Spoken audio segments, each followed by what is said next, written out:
introduce yourself in your. Now it is the time for you to present what has been prepared. Go ahead, Mr. Malcolm. Okay. Yeah. Thank you, Babamba. You can hear me, right? Yes. Good. Thank you. Thank you very much. Selamat pagi, Bapak-bapak, Ibu-ibu. Saya mau minta maaf yang lalu nggak bisa sign in using my own name ya. So you look at the screen, my name is Muhammad hari ini kan, bukan. But this is me. So my Indonesian language is not so good, so I'm gonna go use English. I hope you can forgive me on that one. Okay. All right, so I am going to start. My background is all in satellite communications. The most important thing for me is that I learned all my satellite communication skill and business when I was in Indonesia. I started going to Indonesia in 1984, so it's 86. So it's been a long time. So everything I know about satellite communication, its importance, is the lesson that I learned when I was in Indonesia. So it's a good time for me to speak to you about what I have learned. I'm going to share my screen. I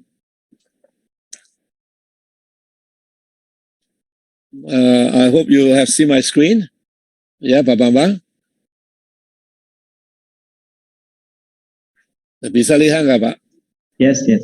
Good. Is the topics. So because of the limited time, I will leave the material, and if you have time, you can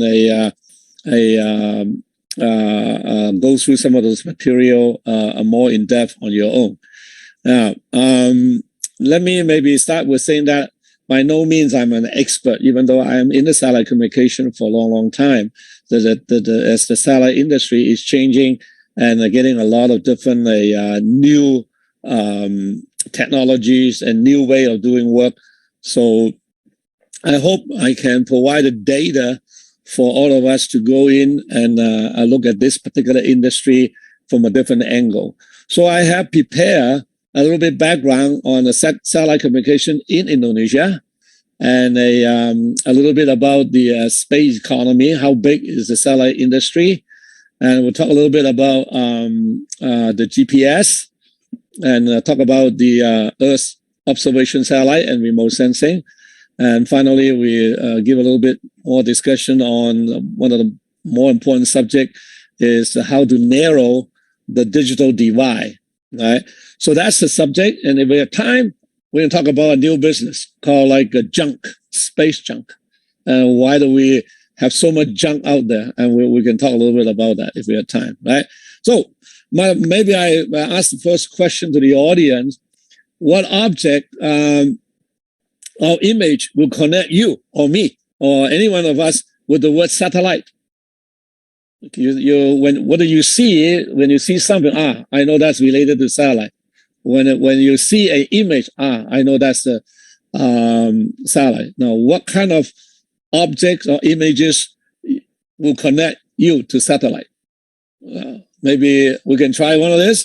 You see one of this, you know it is satellite, is related to satellite, because we call it a TV antenna, TV receiving antenna. This is how you watch your television at night. Right? So this is very common in Indonesia, very common around the world.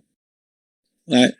Or you can see when you drive around, you can see a place like this.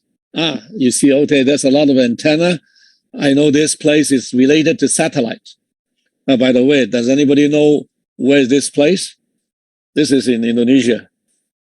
I think this is the Earth station, Stasiun Bumi Jatiluhur.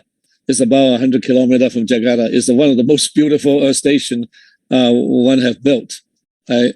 And or when you see an image in the newspaper or on television, is the current situation in Europe between Russia and Ukraine. You can see, some of those pictures, they must be taking it using a satellite, right? This images is provided by a company very well-known in doing this type of business. It's called Maxa Technology. And I think Maxa Technology also have done a lot of business in Indonesia and also have some business with the Lapan, right?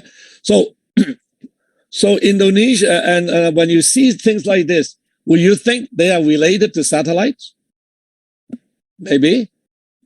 They are definitely related to satellite, because inside of all these devices, there is something called a GPS. GPS is up in the satellite, and so you are connected with the satellite on your day-to-day life, right? Or when you are sitting in your car, you have this, you call it GPS, we call it the never lost. Is that related to satellite? Definitely, right? And this is where your everyday life, our everyday life, is related to a satellite. You may or may not know that.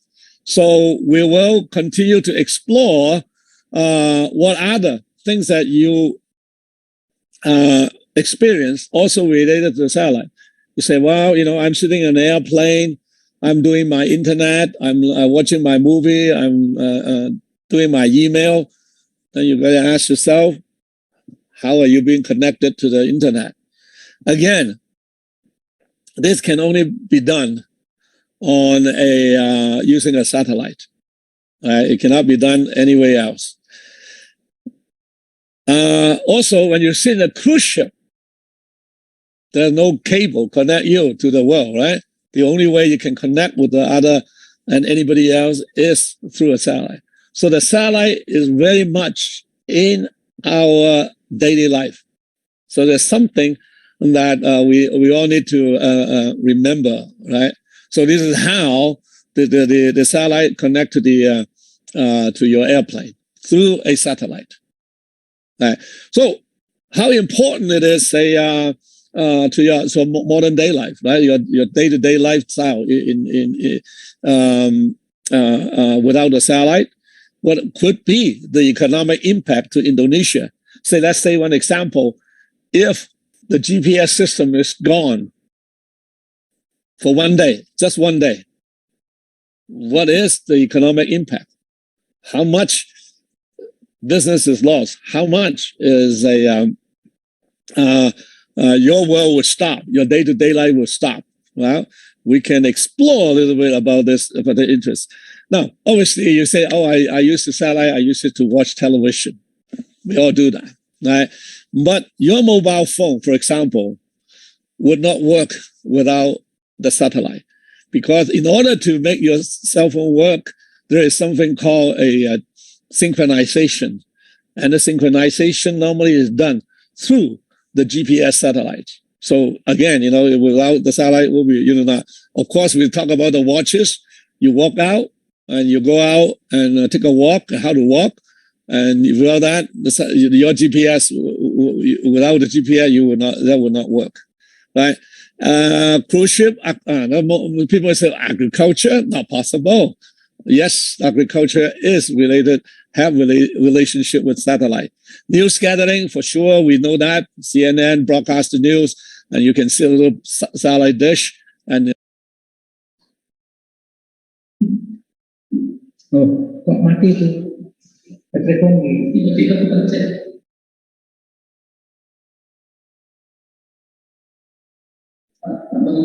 Mr. Wong, your mic is muted.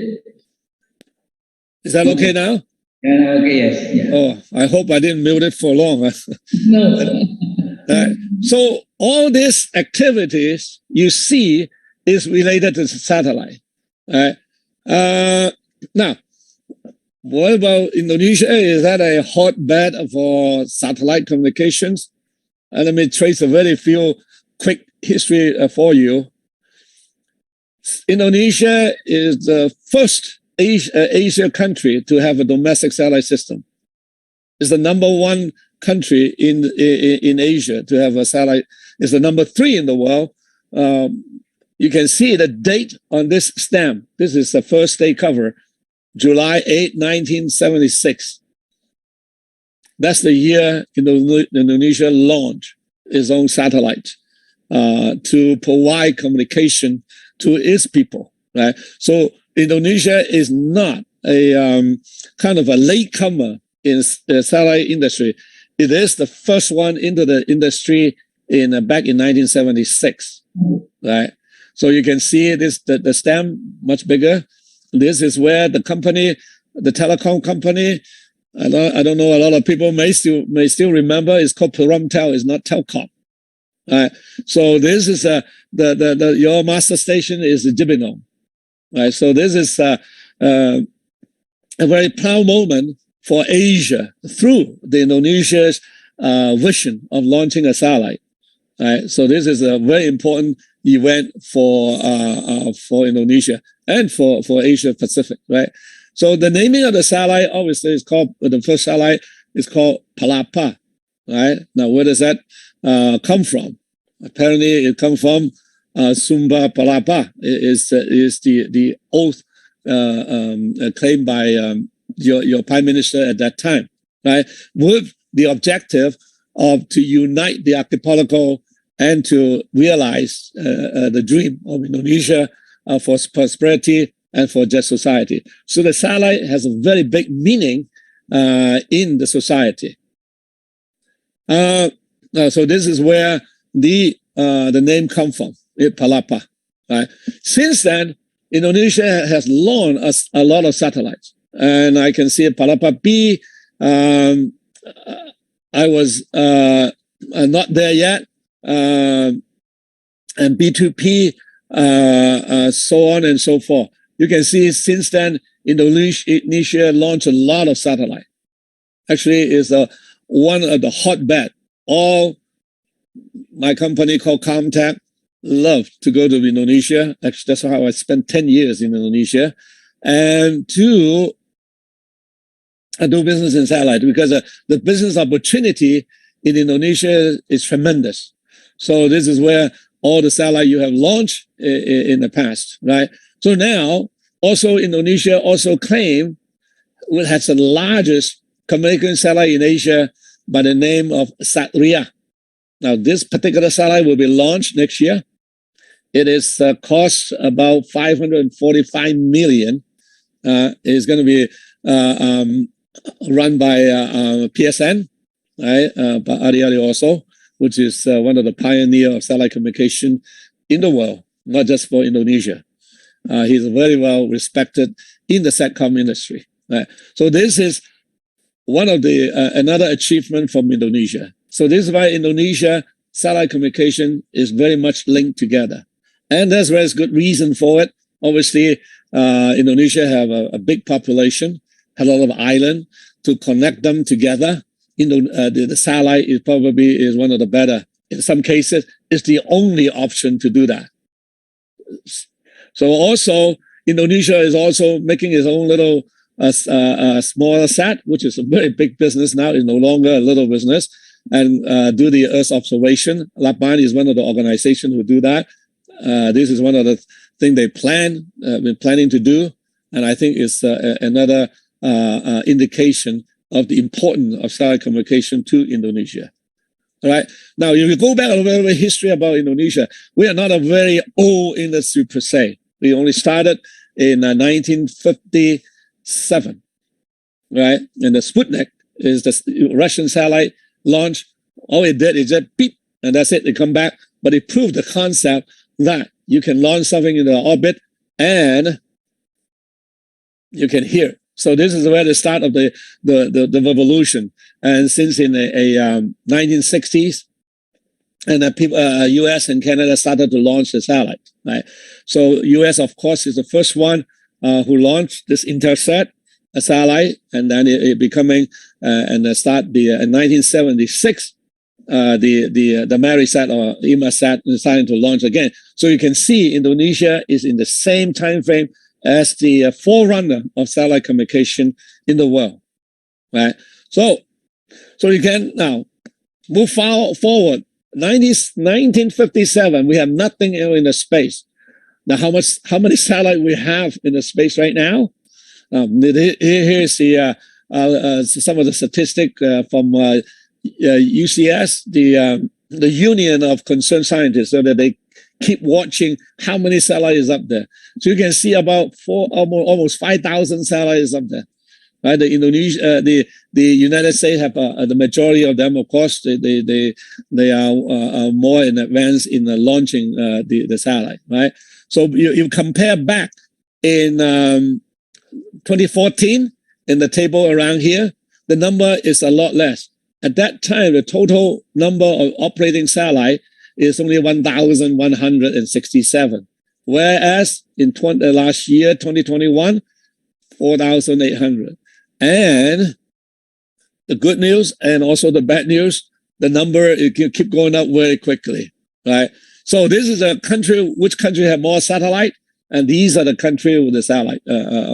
Most of them obviously coming from USA and Russia and China, and obviously Japan and India.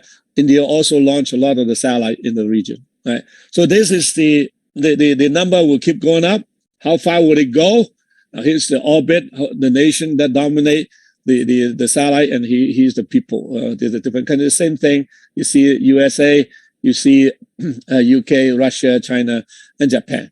Right now, there's a new company coming up, and he's gonna launch more satellite than a lot of other country combined together. And this company called SpaceX is founded by probably one of the bigger name in the industry called Elon Musk. Right? So he's gonna say, I'm gonna launch 350 satellite, in April. Right? He's already done, and then he's gonna launch more. Right? He got now 400 satellite, and there are more people coming out to launch more and more and more satellite. So this particular company will kind of a new. Some of you may not know him, and this one may not know at all. It's called Planet Lab. And he also launched a 246 satellite. I mean, you say, who is this company? This company is no more than 10 years old, right? But we'll talk a little bit about that later. The business they do, quite interesting, right? And the concept they provided is quite revolution too, right? So our April 20th, these are the satellite, and there's you can see most of them. The operator, SpaceX, Planet. Why are these people launching so many satellites, whereas Intelsat, which provides satellite as the first service, does not have as many satellites? Kind of interesting. But the satellite they launch in here by SpaceX and Planet Lab, they are not the usual type of satellite. They are a little bit more advanced in the sense that they are purpose-built. They don't last long. They are closer to Earth. And they have not building the big satellite like we have in the past, right? So this is where the trend. You can see we talk about trend. Where's the business going? You will see that, right? So again, this is the number of satellite. But also notice in here the total operation is 2,667. But there are about defunct satellite, those are no longer working. They are still sitting out there. Now, you guys say, wait a minute, what is the problem? What's the result of this? And we have time, we can talk a little bit about that, right? So this is where all the satellite statistics, you can see that this company, this SpaceX, why is it changing the game changer for NASA? Now, in the old days, NASA will launch, the U.S. government will launch, McDonald will launch, but later and more X now, you will see that SpaceX will do the launches because they can lower the cost. Now you can see in the older day, we use space shuttle, it's $170 million per launch, very expensive.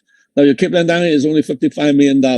But inside there, the rocket they have, they can reuse it. So it makes the satellite industry, launching satellite, a lot cheaper.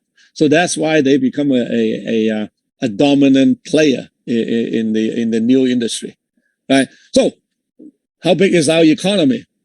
How many jobs we provide? That's important because we all want to invest with a return. How much do I get, right? So how big is the industry? So first of all, you define what is space economy first.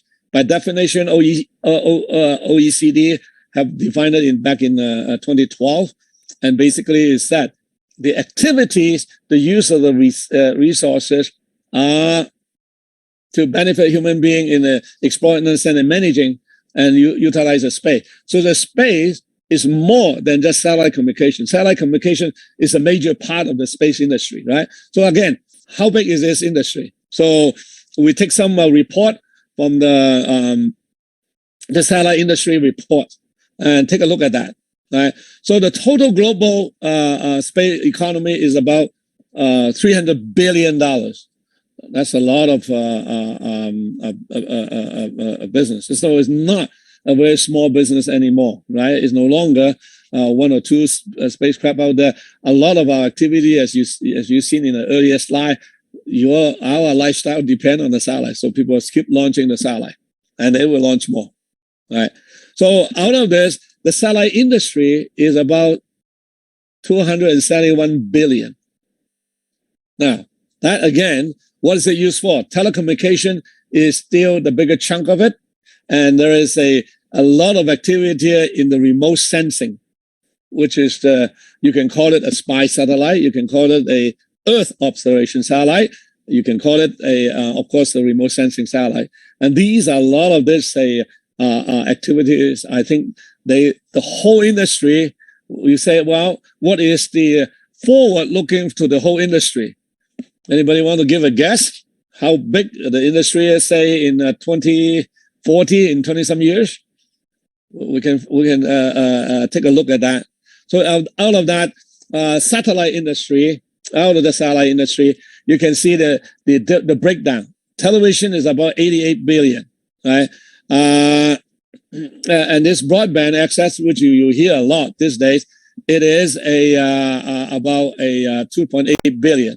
Remote sensing we talk about is about $2.6 billion.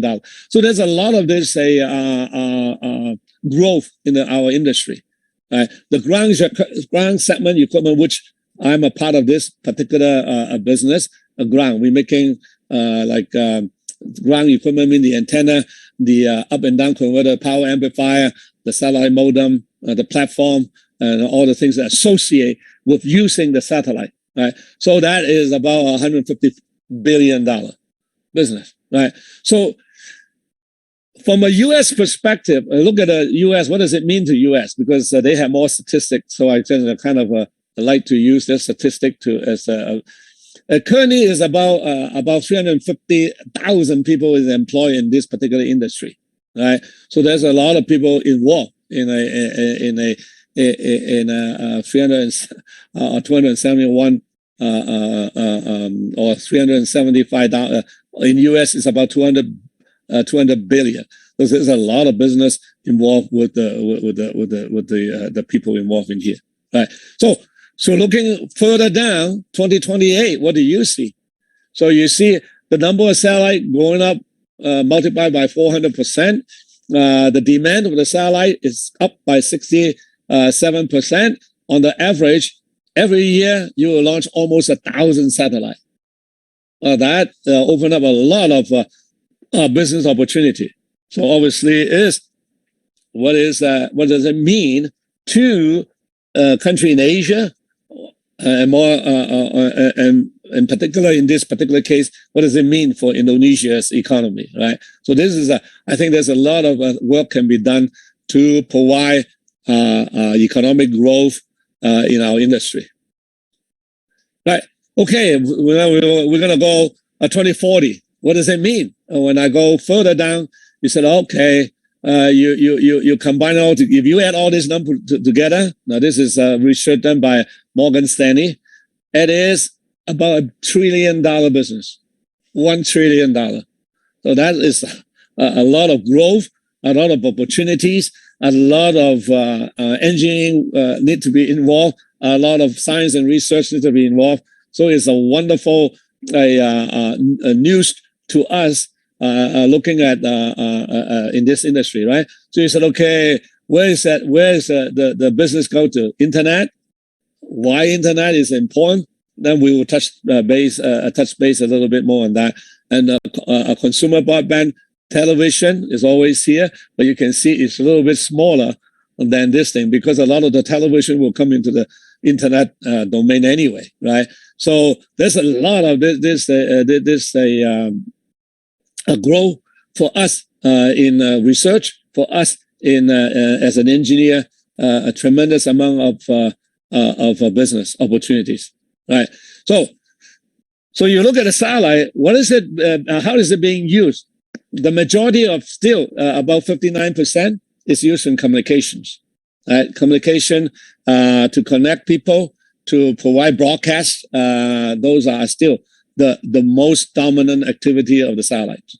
But this particular observation, Earth observation business, is coming up very quickly, right? The other thing on navigation, remember this the impact, the economic impact of the satellite navigation is about $1 billion a day, right? You lost it, you lost $1 billion. Right? So there's a lot of other activity in the satellite industry, but today the majority is these three items, right? Of course, the military is always important.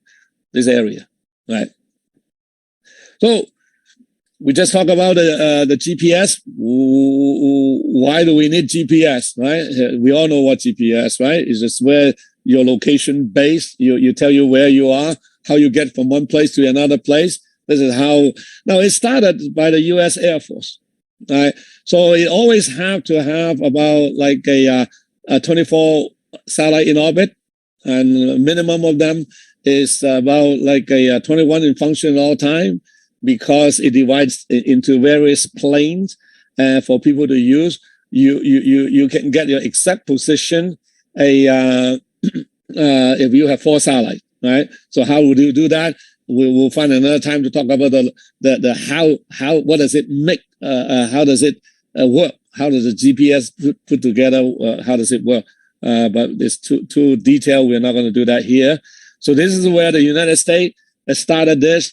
And originally, it does not allow to be used by commercial people like us, ordinary citizens. It was built by the Air Force. It's used by the Air Force. It is it's for military usages. But since the President Clinton era, they saw that there's a major benefit of letting put it into commercial use, and it's open up for commercial use. At the beginning, it is not allowed to be used. But even today, there's a difference between the commercial version, which is the military version, which I'll show you a little bit later, right? So this is now there's a term we should make a distinction for, is the global navigation satellite system. GPS, we use that term just very loosely, just like when we make a copy, we just use the word Xerox, because the Xerox was the first one who come up with this copying machines, right? So GPS is equivalent now. A lot of people, GPS is really, they're talking about the global navigation satellite system, the GNSS, right? Now, the GNSS, the US is not the only country that has that. There are other countries also have that. There are bigger system. Russia has one. The Galileo is by the European Union. The Chinese government has one called BIDAL. Actually, in Japan, they have one. And then in India, they also have one. Right? So those two are more regional, pertaining to their own country and the region. Is not necessarily covering the world. But these three cover the whole world, supposedly. 14 minutes. 14 more minutes. Huh? 14. Okay, so I'm gonna pass with it very quickly. So you can see the different the satellite. The interesting to see is here. See the precision for the GPS is about 5 meters.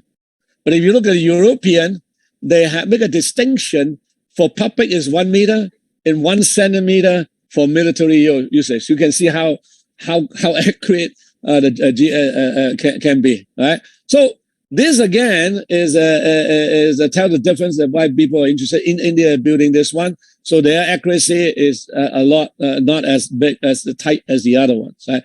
But obviously, for the military one, we will never know because they will never tell, right? So again, you can find GPS in everything. So how big is the economy? The economy, the market size is about $146 billion.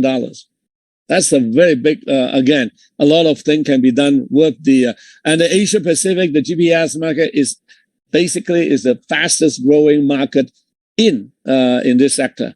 Obviously, because we have not that many we start later, right? So again, there's a lot of business opportunity, R&D, right? You can see where's it being applied? Agriculture. This is a very important thing to do this. In mining, surveying, all this. So here's again, if the loss of GPS will result in a $1 billion. But if during the peak of the farming season, it could be 1.5 billion because the farmers, for example, they use the GPS to do their business, right? So this is life without GPS is not a good. I mean, life without the satellite is not a good thing, right?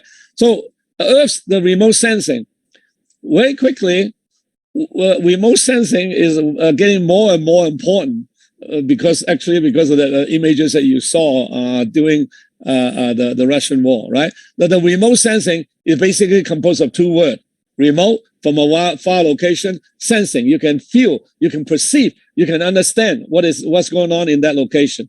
So that word, remote sensing, is coming from a lady back in the 1950s. So remote sensing, the word does not exist back before 1960. So that's why I say this is not a very old industry, right? So she used this word, and this word become the standard for the industry. It's the science of identifying, observing, and measuring the object without coming into direct contact. So that is what we meant by remote sensing. So this is where we basically have sensors. Some of the sensors, like you can say, is a camera is a sensor, but some of them are like radar. Some of them are optical sensors, and they are used to collect information, right? This is where, now, how many satellites are up there for remote sensing? There are about 1,000 of them. A lot. There will be a lot more in the future, right? So the Europeans started in 2002, the environment satellite. So now it is 20 years already, right? So this is still operating. So this is still, they are still continuing launching. You can see the array of satellite they are launching, right? And NASA, of course, they have their own satellite. Now, who owns some of this Earth observation? Again, I want to point out the company called Planet Lab. By the way, I don't work for them. I don't own any share of them. It's just like their work they do is quite amazing, and I will just quickly share with you. So every country will launch some of this, right? Remote sensing, right? So the application is there are two types: passive and active. Active meaning that you send in the light source, or the and then the other one you just collect whatever information during the sunlight when there's light, right? So this is where there's the active and passive, right? So how big is the business, right? So you can see the agriculture is very important now, and that's why you will see a lot more people providing you with data, and they will do crop identification, irrigation monitoring, soil mapping, and when to plant, when not to plant, when to do harvest, so on and so forth. So a lot of application, right? So we're gonna not. So how big is the business, right? Is it big enough? So for example, there are this Japanese company gonna do using this is synthetic aperture radar, right? They give $100 million, so you can value that is about $200 million in the market values, right? So Maxa, again, the company who provide me with the data, they are also doing a lot of, but they're slightly bigger, and they launch it for infrastructure and for intelligent purposes. So this planet is very interesting. I have some video that here you can look at it yourself, and they launch. Their whole idea is that the satellite, the old satellite, is too big, too expensive, and is not good.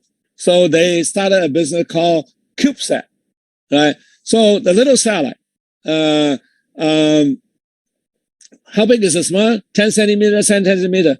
And that's one unit, one unit of the satellite. It can launch a satellite. They can launch hundreds of them, and they do launch 100 of them, and they start collecting information and sell the data to the users, right? So you can see the revenue of the remote sensing business. It keep going up at about 8% a year, compounded the growth, right? So it is a $1 billion business.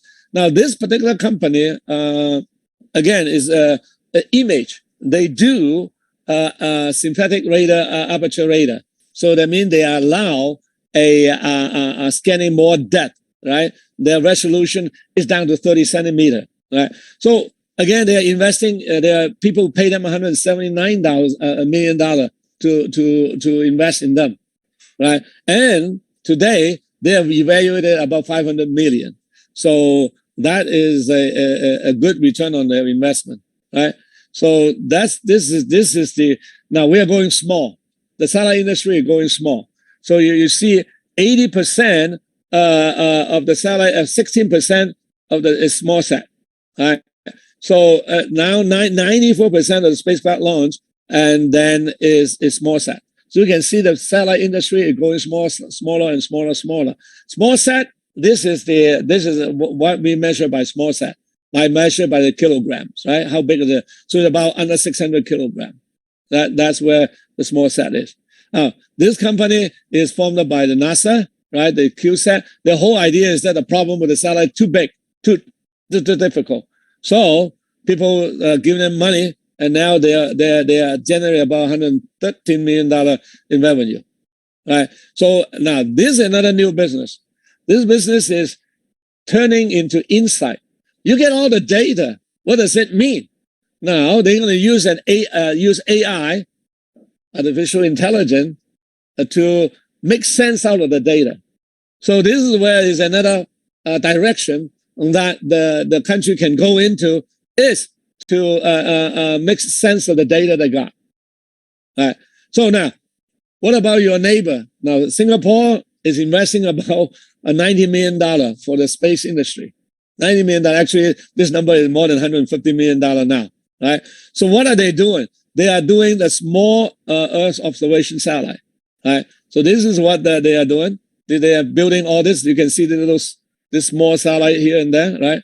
And it is specified in their thing is that they want to be a leader in distributed small satellite system. Again, this is where the direction of the industry is going, right? Small, right? So, and they always put together every year the people to come to Singapore and talk about the innovative idea, the direction, how they're going to invest. So they are doing a lot of this work, right? So you learn about this. Now I'm just very quickly go through the broadband, and then I will skip the space cleaning business. Now broadband, this is a big problem for the society, a digital divide, right? Those who have enough money anymore, though those have access to the digital technology, you will be better, right? If you cannot access, you're gonna be left behind, right? So this is a big problem, not just for a developing country. Actually, for USA, that's also a problem. In USA, about 42 million people does not have what we call the connectivity, right? So the have and the don't have now is looking at digital. Why is that so important? Because the impact of the digital divide. On education, we all know that already. Without internet, you and I would not be talking here today, right? So, and the internet is certainly a big library. You can learn anything you want, right? And on the economy and then the social, without that, again, I'm sure the younger student, they don't know how to be being socialized already, right? So the older people is also a group of people suffer because they don't know how to do that. And the COVID-19 actually make the problem more clear to the world leader, right? Absolutely, without we don't do anything about this, we're going to have many different classes of citizens, right? So this is becoming a very important, right? So this is no longer what you call a luxury item. It become a basic need. And because it's so basic, that the World Economic Forum make it as a global objective to have access and to use digital economy and make it sustainable, right? So again, we all know that if you don't have the broadband access, you can't do education these days, right? So basically, why? I mean, this is the reason why, right? So ITU is basically have a broadband commission.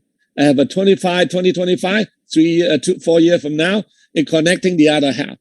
You have to do some work about, we all have to contribute, right? This is their target, right? And the satellite is, in some cases, the satellite is the only option. There's no other choice. You use a satellite, right? So again, how big is the business? It's about $3.4 billion. Will be about $7 billion in about 4 years, right? It's growing at a 10% a year, right?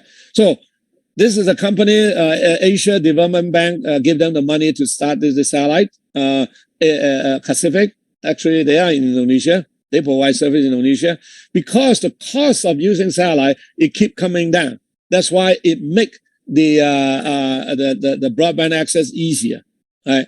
Now, in Indonesia, this is the comparison of many other countries. Indonesia currently is still relatively expensive, but with the launch of the Satria, I'm sure Pak Adi will make it a lot more cheaper, right? So this is where you can see the little villages, little antenna, and they allow the people in the village to access the broadband. For Miasat, they also, and your neighbor, they also do this. So everybody is involved in narrowing the digital divide. In Australia, they have this satellite national broadband network. And again, they spend about $3 billion here. Right? So there's a lot of investment. So for Indonesia, Satria, AIIB is the Asia Infrastructure Bank. I give you 150 million to do this. So all you can see the amount of investment in the satellite industry is tremendous. Now, the biggest thing, the last thing I want to talk about is this SpaceX. This SpaceX is a game changer. And a lot of people don't know who he is, but you can see that most of people still don't know, but that's okay.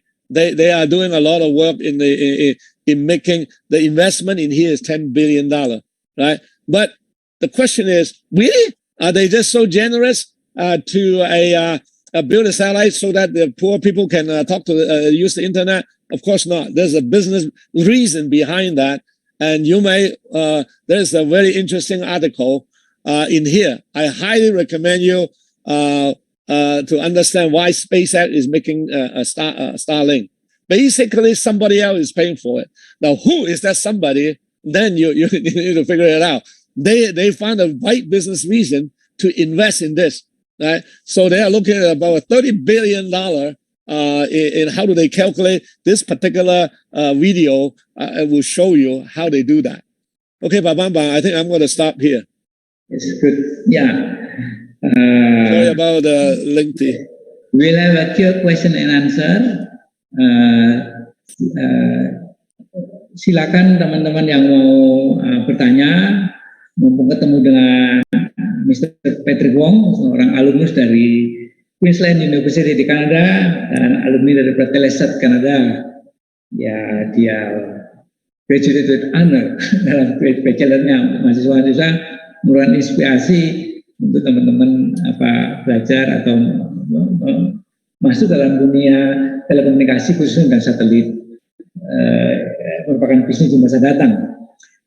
Silakan kalau ada pertanyaan, ini caranya bisa ngomong langsung, bisa lewat pertanyaan yang sudah disiapkan oleh panitia, gitu bisa dijawab. Apakah sudah ada yang bisa ditampilkan, teman-teman itu?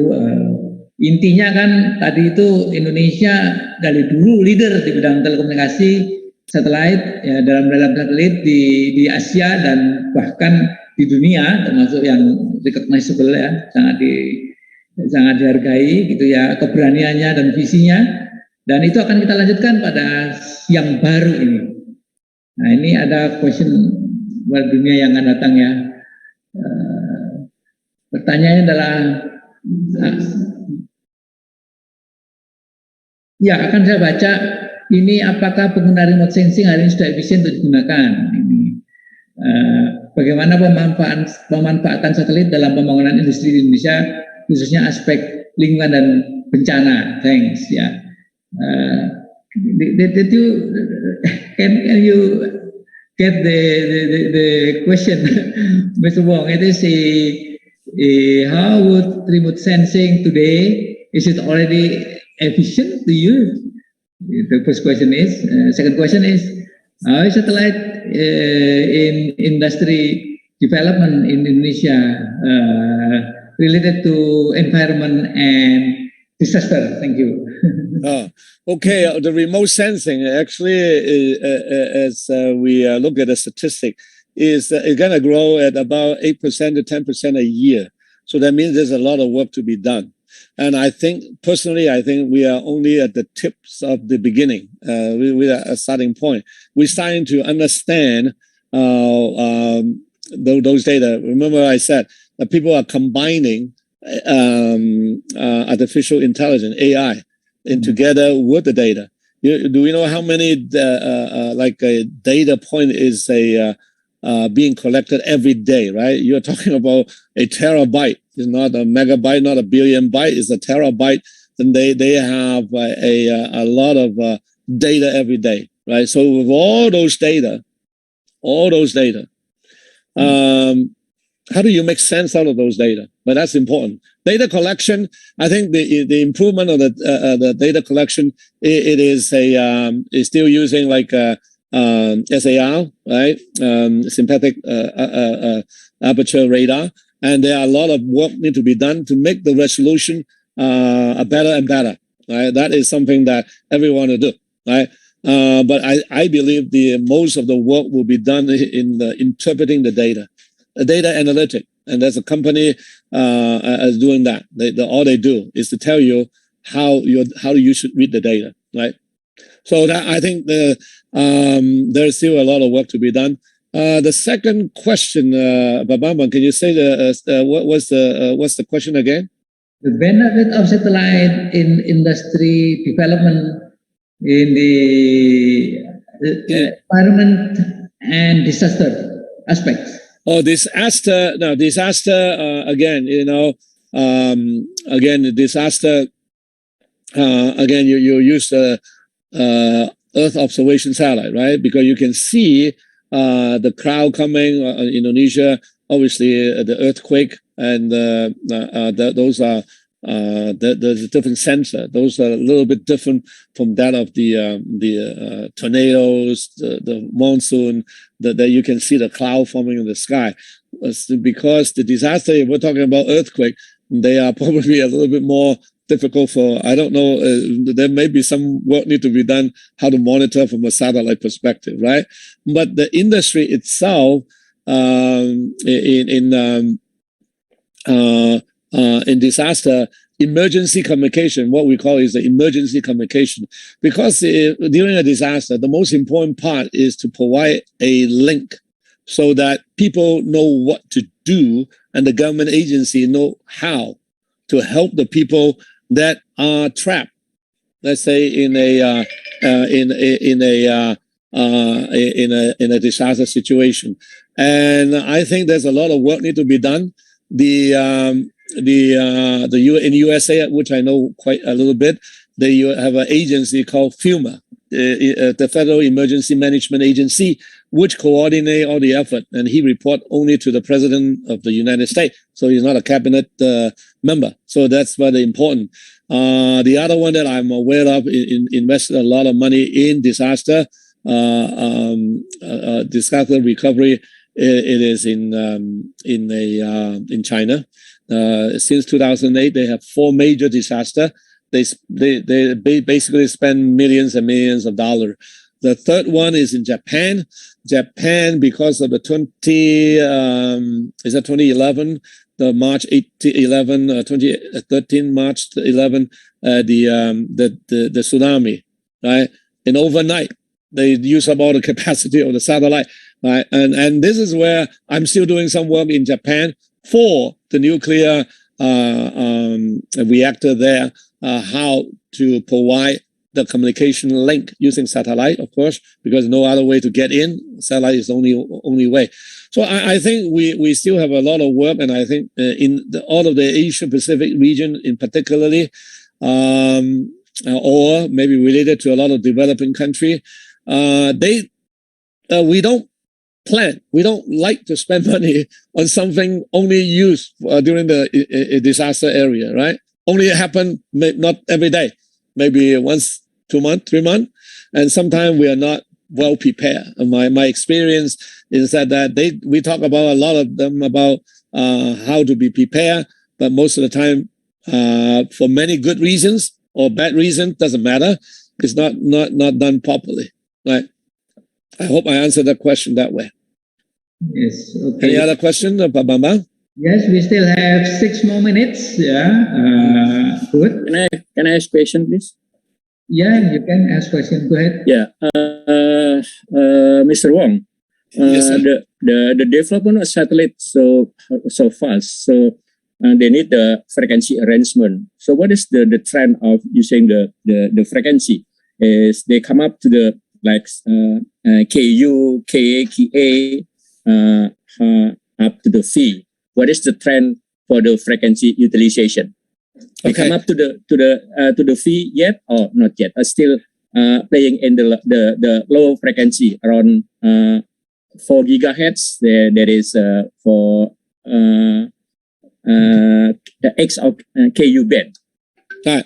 The C band 6.4 gigahertz. That's the range. I think this yes, one C-band 4 gigahertz. Yeah, in the United States, that is being given back to the mobile industry, because for 5G, that's what they want, and they pay the mobiles, they pay the satellite company billions of dollars to get out of that frequency range, right? So maybe it will come to Asia, because Asia is not necessarily follow the same trend, but obviously, in terms of making product, we are moving into different type of frequencies.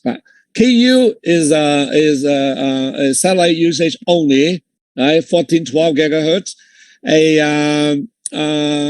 Is widely used, but again, it's not enough capacity, because in order to make the satellite cheaper, we need to open up more frequency span. So where do you go? Go higher. The problem with go higher is ring attenuation. The Yes, KA band, the 20 gig is ring attenuation, right? But unfortunately, the drive of lower the cost, because, for example, the SATRIA satellite that Adi want to launch is 150 gigabyte of satellite bandwidth. 50. Now you cannot do it in the KU band. So then what do? You go higher and higher. Now the other band that we're going to use is now KA band, you have to plan it accordingly, because there are coverage you have to be aware of. So the people are looking at using the QV band. Now this is the 36 to 40 some gigahertz frequency band. So I can see a lot of area in development in that area. Actually, also it opened up business for the industry too, for the manufacturers, right? So we are manufacturing, for example, the QE band, the KA band. We are going away from the C band because of the, I would call it the intrusion of the mobile industry. They're coming to my neighbor, right? So, but they have more need. I'm sure that's a compromise. I'm sure it's okay for us, but they open up other C band for usage as well. So it's not that bad. But the good thing is that the C band is too big. We want mobility, so we want a higher frequency band, smaller, right? That's why people use KU band. That's why people use KA band, right? Now, how big is the small? How big is how small is the antenna? You can have a 0.6 centimeter, 0.6 getting smaller. Dish, 0.6. That's very small. 0.6 meter dish, right? You look at the iridium. It's a little rod on the box like this, and then stick it out, and you can hear those L band, right? So the frequency issue is difficult to answer, because every country regulate the frequency differently, right? And some area you cannot use 2.4 gigahertz. Some area you can. right?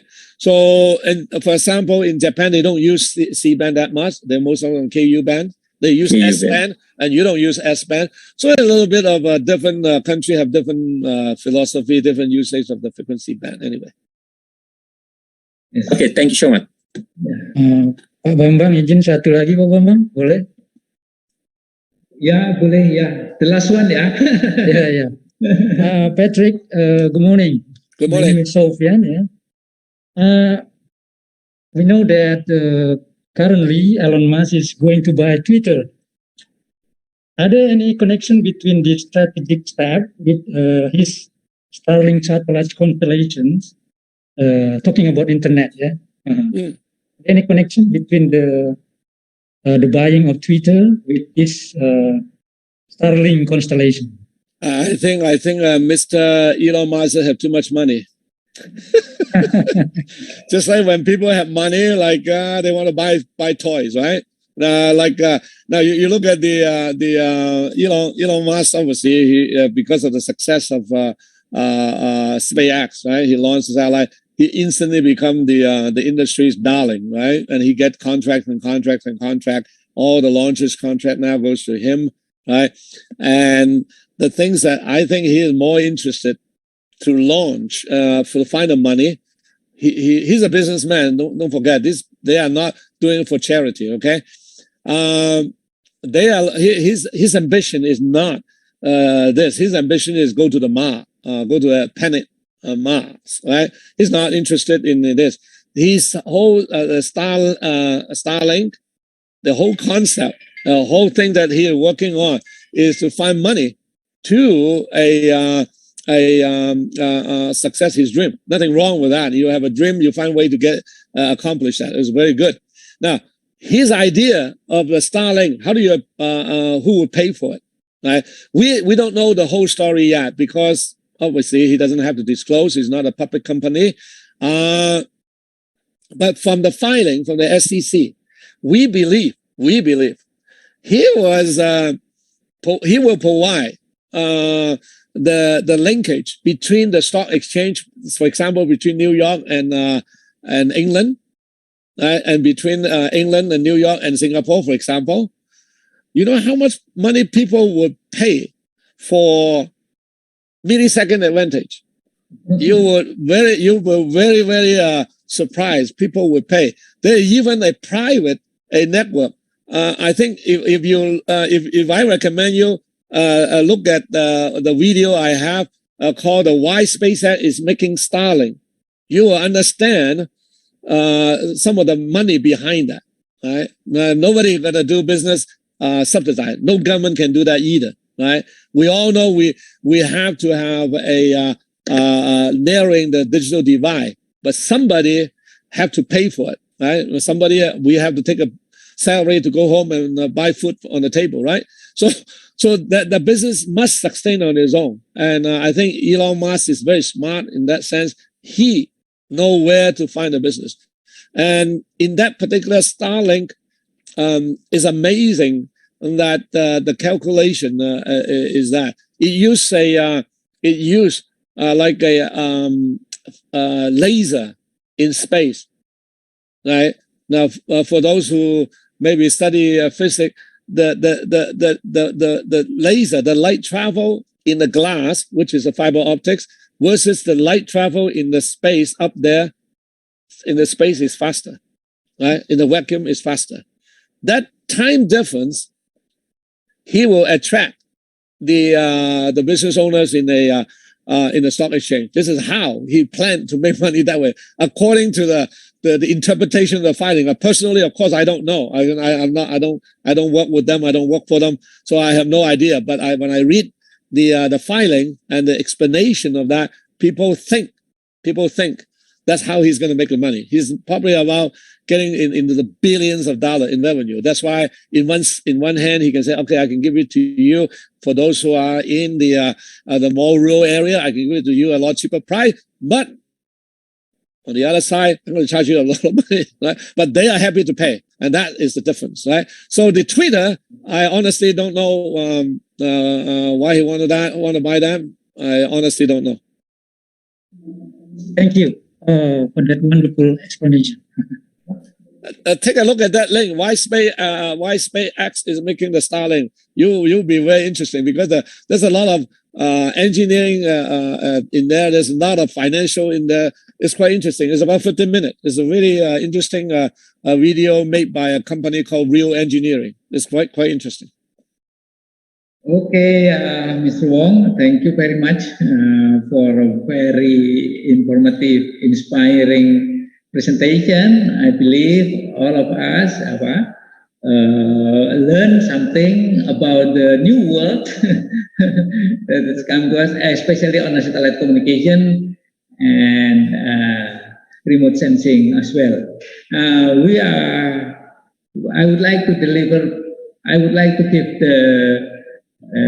the token to the committee, because the second speaker will enrich us with the second topic. Yeah, thank you again, Mr. Wong, and for your. Terima kasih, but thank you very much for. Actually, I always consider Indonesia is my second home. Because I marry an Indonesian lady, for sure. My daughter is born in Indonesia. I still own a home in Indonesia. So Indonesia is all as I said earlier.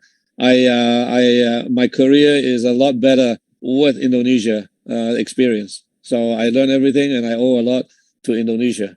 Thank you very much, Pak Bambang. Thank you again. Silakan panitia, teman-teman mengatur lebih lanjut untuk pembicara kedua. Oke, baik. Terima kasih kepada Pak Bambang Dewandaru dan Pak Patrick Wong atas diskusi di sesi pertama kami. Oke, selanjutnya untuk sesi yang kedua, kami akan memperkenalkan moderator kita, yaitu Bapak Hidayat Gunawan, BEng MN. Beliau menamatkan S2 sebagai Teknik Elektro di Kansai University, Osaka, Jepang, pada tahun 1994. Beliau memiliki pengalaman kerja sebagai Prekayasa bidang tekstita, penginderaan jauh, pusat teknologi, dan data penginderaan jauh dalam Lembaga Penerbangan dan Antariksa Nasional pada tahun 2005 sampai 2015. Beliau menjadi Ketua Kelompok Litbang Jirap Tekstita, penginderaan jauh, pusat teknologi, dan data penginderaan jauh dalam Lembaga Penerbangan dan Antariksa Nasional pada tahun 2016 sampai 2021. Kemudian, tahun 2022 sampai sekarang, beliau menjadi Ketua Kelompok Riset Stasiun Bumi Penginderaan Jauh pada Pusat Riset Penginderaan Jauh dari ORPA dari BRIN. Beliau juga telah menggeluti organisasi ilmiah Masyarakat Ahli Penginderaan Jauh Nasional, Himpunan Prekayasa Indonesia, dan Perhimpunan Periset Indonesia. Dan juga di publikasi ilmiah, beliau mengikuti IOP, ACRS, IKO-IRS, TICATE, ISIM, MAPIN, SINASJA, dan SIPTEKGAN. Kepada Bapak Hidayat Gunawan, waktu dan tempat dipersilahkan.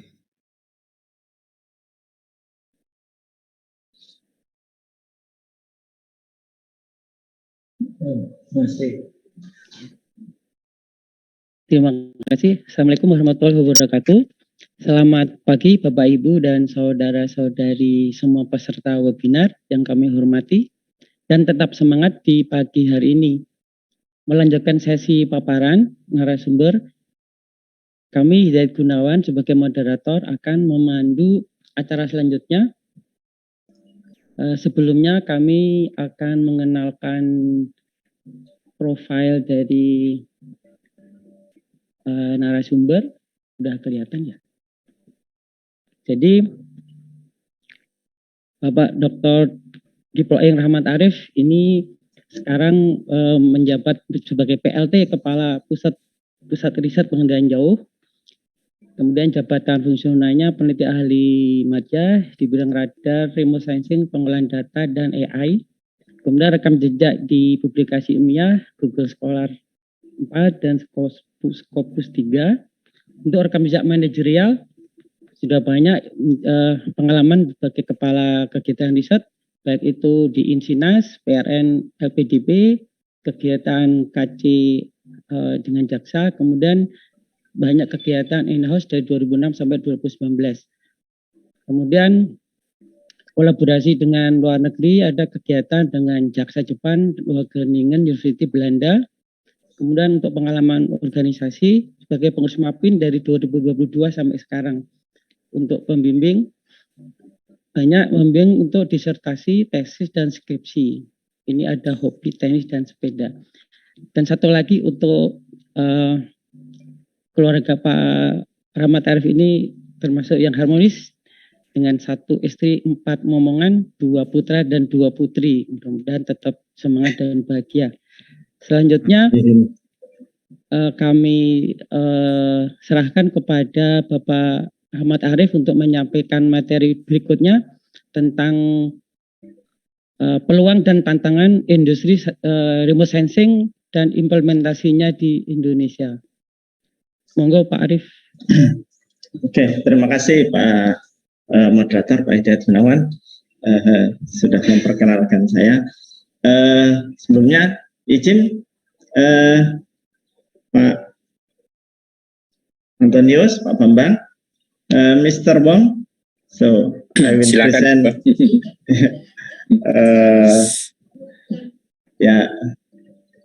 present present my talk. Just second, saya share dulu Pak Gun ya. Oke. Mas sudah terlihat? Seperti apa? Seperti alami.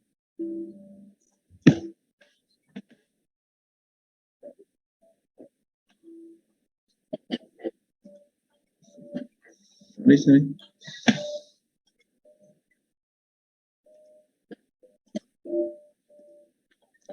Oke. Pak Gun, sudah terlihat Pak Gun? Pak moderator? Sudah Pak, sudah. Oke. Ya. Oke, tadi sudah diperkenalkan. Ini maaf sebelumnya ada yang bocor sepertinya. Oke, baik. Di kesempatan kali ini saya akan menyampaikan satu topik ya terkait dengan tren industri penerbangan jauh, gitu. Di mana situ ada peluang dan ada tantangannya. Jadi sebelumnya perkenalkan, nama saya Ahmad Arif. Saya saat ini sebagai PLT Kepala Pusat Riset Penginderaan Jauh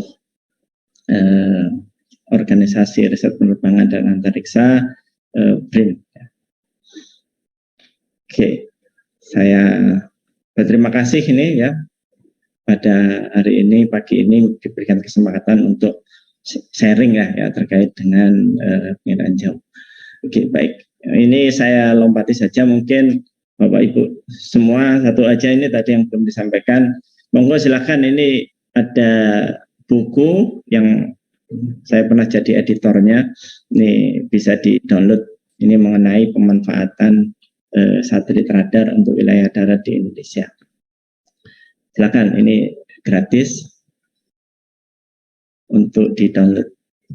Oke, baik. Oke, saya memulai dengan konsep penerbangan jauh. Jadi yang pertama adalah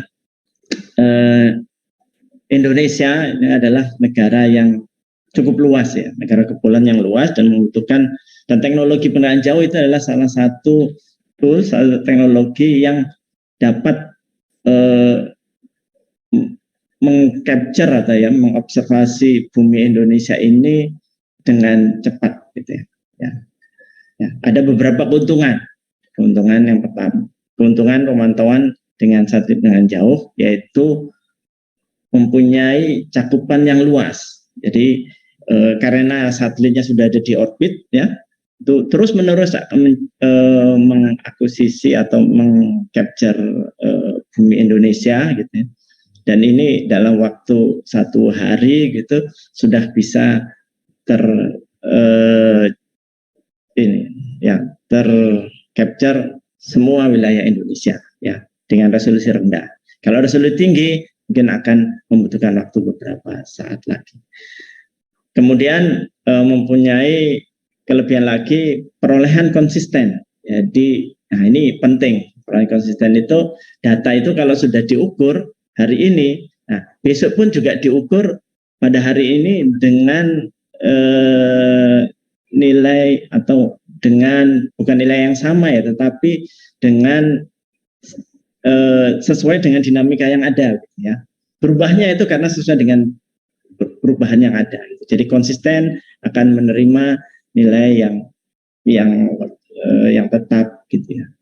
Kemudian real time artinya setelah di capture maka langsung dikirim ke pengguna. Cara ini real time, tidak real time tapi real time, jeda beberapa jam. Kemudian biar relatif murah karena investasinya cuma sekali ya, satelit itu sudah ada di orbit dan terus menerus digunakan untuk mengakuisisi bumi, observasi bumi, dan faktual dan aktual. Jadi ya sesuai dengan fakta. Kita tidak mungkin orang bisa menyatakan daerah ini telah berkembang atau tidak ada perubahan, tidak ada penembangan hutan, gitu ya. Tapi setelah terlihat ada citranya, oh apa yang dikatakan itu salah semua. Jadi ini adalah bukti yang otentik, gitu ya. Bukti yang otentik bahwa ini loh. Jadi orang sudah tidak bisa bohong lagi, gitu. Ya, kalau misalnya keadaan ada hutan, gitu ya, hutan ada penembangan ilegal. Oh, saya tidak melakukan. Oh, ini buktinya ada beda antara sebelum dan sesudahnya. Dan terukur itu karena mempunyai akurasi yang cukup baik. Nah, inilah prinsip ya. Jadi penginderaan jauh itu adalah satu ilmu atau seni untuk memperoleh informasi tentang objek, daerah, fenomena dengan satu alat sensor tanpa kontak langsung, ya, tanpa kontak langsung. Wahananya bisa melalui satelit, pesawat, atau drone. Nah, ini mungkin sedikit animasi ini adalah sedikit menggambarkan proses bagaimana satelit mengobservasi bumi, ya, mengcapture bumi, kemudian datanya dikirimkan ke stasiun bumi, kemudian di stasiun bumi setelah mendapatkan raw data mentah, kemudian diolah lah, gitu ya, dilakukan pengolahan. Setelah dilakukan pengolahan, maka informasi itu, data atau informasi tersebut bisa disajikan ke pengguna dan pengguna mendapatkan manfaat. Contohnya apa saja? Ya, ini contoh dari pengendaraan dari satelit. Ya. Contohnya terkait dengan tambang. Ya, kita bisa memantau tambang. Nah, saya pakai tambang. Nah, ini saya tambang. Nah, dengan data yang terbaru kita bisa melihat seberapa luas tambang dilakukan penambangan di daerah tersebut. Contoh lain, ban area. Jadi di satu hutan, ya kita kan di Indonesia banyak sekali ini ya berita-berita di Riau, di Kalimantan Selatan terjadi kebakaran. Ini contohnya. Inilah bukti-buktinya, ini bukti titik. Yang merah-merah ini adalah tempat terbakar dan ini ada asapnya. Kemudian gunung meletus, kapan terjadi bisa terlihat. Kemudian digunakan apa lagi? Contohnya untuk ini perubahan objek pajak. Semulanya belum ada bangunan, gitu. Sekarang sudah ada bangunan. Semula ini belum ada bangunan, sehingga ini DJA dari Kementerian Keuangan bisa melihat, oh ya ini sejak tahun ini itu harus dipajak, harus membayar pajak yang mempunyai lahan ini. Kemudian bisa juga untuk perubahan daerah das, daerah sungai. Nah ini untuk biasanya dikeluarkan untuk memantau, gitu ya. Kalau semakin, misal contohnya hijaunya semakin sedikit, itu kan berarti ini ya banyak perumahan. Kemudian terjadi banjir, gitu ya. Nah ini disebabkan oleh apa? Gitu ya. Nah itu bisa dilihat penyebabnya. Ini contoh juga untuk yang banjir ya, deteksi banjir. Ini sebelum dan ini sesudah banjir. Dan yang menarik, ada satu lagi yang menarik, ini contoh ya beberapa, adalah untuk ini identifikasi ladang ganja. Ladang ganja itu kan biasanya sulit ya, misalnya contohnya di Aceh gitu ya. Itu kan ladangnya sulit, areanya itu terpencil. Nah, ini bisa terdeteksi ladang. Nah, ini adalah hanya beberapa contoh saja dari pemanfaatan data satelit. Nah, oke, bagaimana dengan perkembangan saat ini? Mungkin tadi kita mendengar dari Pak Patrick Wong bahwa satelit itu jumlahnya semakin lama semakin tambah banyak gitu ya. Kita lihat saat ini itu ada 4.852 satelit yang ada di orbit. Ini menurut Union of Concerned Scientists. Ternyata di beberapa tahun terakhir ini melonjak banget. Jumlahnya itu semakin banyak. Ini tadi sudah diceritakan ya, kontribusi SpaceX dan OneWeb yang mengirim banyak satelit. Dan ini pun di sidang PBB UN Corpus itu banyak diprotes oleh negara-negara gitu ya. Ini SpaceX mengirim satelit banyak sekali gitu ya. Atau kedepannya apakah ada regulasi tertentu gitu ya. Nah, dari 4.852 ini bisa dilihat ya di Leo 4.000, di mid orbit itu 140, elliptical 50, dan di geo ini untuk biasanya untuk satelit telekomunikasi 574. Dan siapa aja ya negaranya tadi sudah disampaikan oleh Pak Wong terkait dengan Amerika dan Cina yang terbanyak mengirimkan satelitnya di luar angkasa.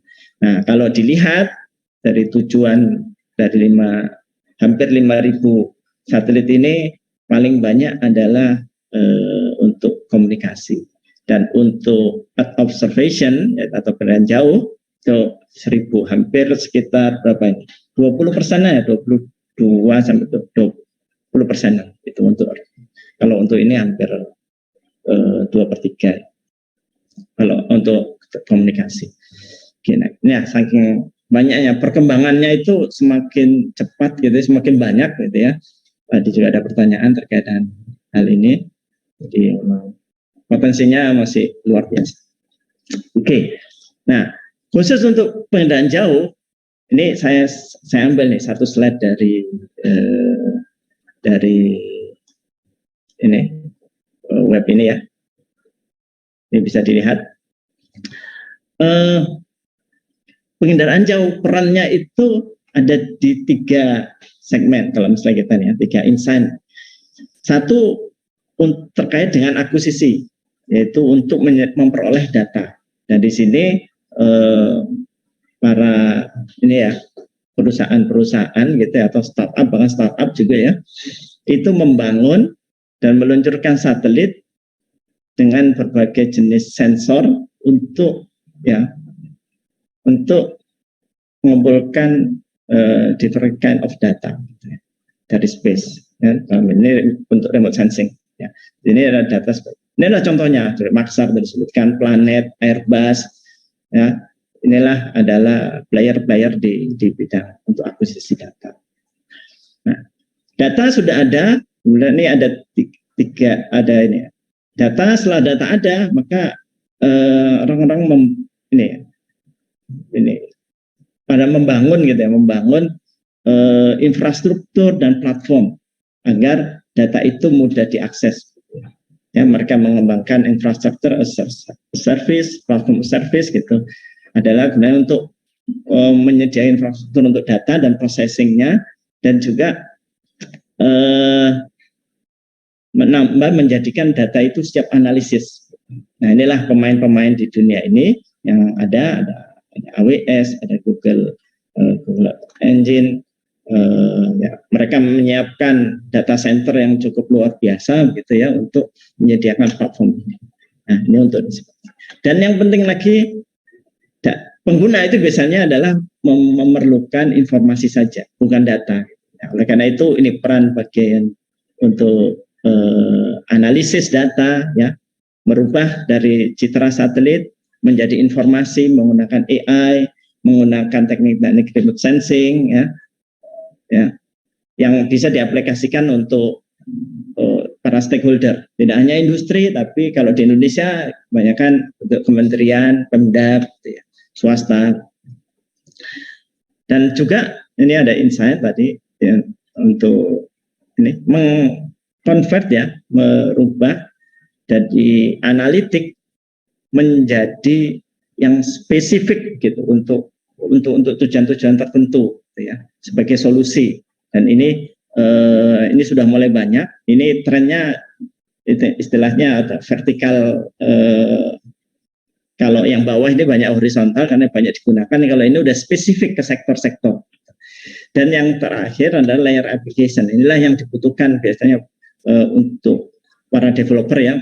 Di sini dikembangkanlah software untuk end user ya, untuk memberikan solusi-solusinya ya, dengan problem-problem yang ada. Nah, inilah pemain-pemain yang ada di sini. Nah, inilah tren, salah satu tren penginderaan jauh. Nah, oke, saya mulai dari yang bagaimana menentukan data. Contoh ya, siapa saja pelaku. Jadi data itu diperoleh data remote sensing ya, data penginderaan jauh itu diperoleh itu sesuai dengan sensor yang diterbangkan oleh, yang dibawa oleh satelit itu ya. Di sini ada saya mulai dari yang paling banyak digunakan, yang ingkarannya besar-besar ya, yaitu optical atau multispektral. Ini pemainnya ada Maxar, tadi citranya sudah ditampilkannya oleh Pak Wong, kemudian ada Airbus gitu ya, kemudian ada Planet ya, ada Satellogic dan macam-macam. Dan ini para startup ini juga sudah mulai bermunculan, banyak sekali satelit-satelit kecil yang membawa sensor-sensor optik. Yang kedua adalah radar ya, radar. Di sini ada Airbus, ada ISI, ada MDA, ini pemain lama ini MDA dengan radar satnya, Airbus dengan parasatiknya gitu ya. Kemudian ISI dan seterusnya. Dan di samping itu ada juga sensor-sensor lain ya, seperti infrared, hiperspektral, ini adalah optik tapi spektralnya lebih banyak dibandingkan dengan multispektral, kemudian untuk radio signal. Dan juga ini mulai tren, ada on-board processing di satelit. Itu di mana kita ketahui bahwa data itu kalau semakin tinggi resolusinya, yang dikirim semakin banyak gitu. Nah, khusus di Indonesia yang banyak awannya, ketika data itu ya, sensornya optik, itu kalau melihat kalau awan semua ya data tidak ya useless ya, tidak dapat digunakan. Oleh karena itu dibuatlah salah satu fungsi, jadi ada AI on-board processing di atasnya. Itu kalau melihat itu ada awan, maka tidak perlu di observasi, tidak perlu di capture, skip aja untuk yang berikutnya. Karena ini untuk menghemat bandwidth, gitu ya. Salah satunya itu adalah salah satu contoh AI on-board processing. Ini jenis sensor. Nah, data yang sudah ada di yang satelit sudah di orbit, kemudian dikirimlah data itu ke stasiun bumi. Nah, BRIN atau 8 BRIN ini konsisten ya sejak tahun 78 sampai sekarang menerima data satelit ya, satelit baik itu internasional ataupun nasional. Yang nasional yang merah-merah. Ini adalah roadmap penerimaan ya, dan ketersediaan data penginderaan jauh. Mulai dari resolusi rendah, menengah, tinggi, sangat tinggi, dan SAR gitu ya. Ya, inilah satelit-satelit yang dinamakan. Saat ini kita menerima ini tahun 2022 Topsy, Himawari, Tera, Aqua, SNPP, NOAA ya. Berikutnya akan NOAA 21 sedang kita persiapkan. Ini Landsat 8, Landsat 9 ini kita terima. Kemudian nah untuk yang satelit nasional dulu telah meluncur ini satelit 8 Tuksat ya. Kemudian 8A2, 8A3. Nah, kemudian ini ke depannya tahun 2025 BRIN merencanakan untuk meluncurkan satelit di resolusi sangat tinggi di 50 cm dengan 50 cm resolusinya dan SAR, dan juga tahun berikutnya data resolusi tinggi. Ya, ini adalah satelit yang kita terima di BRIN. Nah, untuk yang satelit nasional, satelit Indonesia, kita namakan, belum ada namanya resmi, tetapi namanya akan menjadi Nusantara Constellation, ya, di mana akan diterbangkan sampai 5 tahun ke depan. Itu ada 19 satelit, di antaranya satu untuk ini ya, relay, satelit relay satu, kemudian 2 satelit SAR, 1, 2, kemudian untuk yang VHR resolusi sangat tinggi, very high resolution, di 50 cm, 2 di tahun 2025, di tahun 2026 high resolution dengan resolusi 1,5 sampai 2 atau 2 meter. Kemudian ada 10 satelit untuk low Earth orbit, satelit komunikasi untuk LEO. Inilah contoh simulasi dari ke-19 satelit tersebut, ya. Untuk yang 10 satelit itu yang ini, yang bulat-bulat di tengah, ini adalah memiliki ini ya, satelit dengan orbit ekuatorial, ya, di 0 derajat. Nah, ini di Indonesia harapannya dengan 10 satelit LEO itu akan mendapat koneksi akan dijamin terus, gitu. Ya, koneksi terus. Nah, kemudian 8, 2 satelit SAR, 2 satelit resolusi tinggi dan tinggi ada di sun-synchronous orbit, dan satu lagi yang ini yang jauh ini, ini adalah ini satelit komunikasi untuk satelit relaynya. Oke. Nah, itulah rencana BRIN ke depan. Nah, kalau dilihat dari ini di Indonesia, kebutuhan data penginderaan jauh itu seperti apa? Jadi sampai saat ini BRIN menerima layanan untuk menerima pelayanan data dan informasi, ya.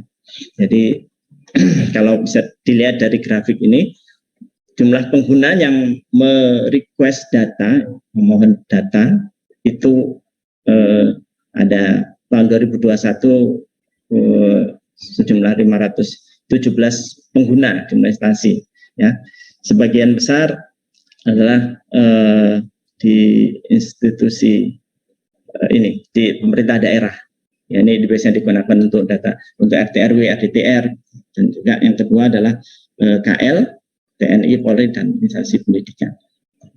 Dan data yang digunakan itu adalah sebagian besar adalah untuk resolusi tinggi dan tinggi. Oleh karena itu program satelit kita ke arah resolusi tinggi dan tinggi resolusinya. Yang kuning adalah tinggi 1,5 meter, yang ini adalah 0,5 meter.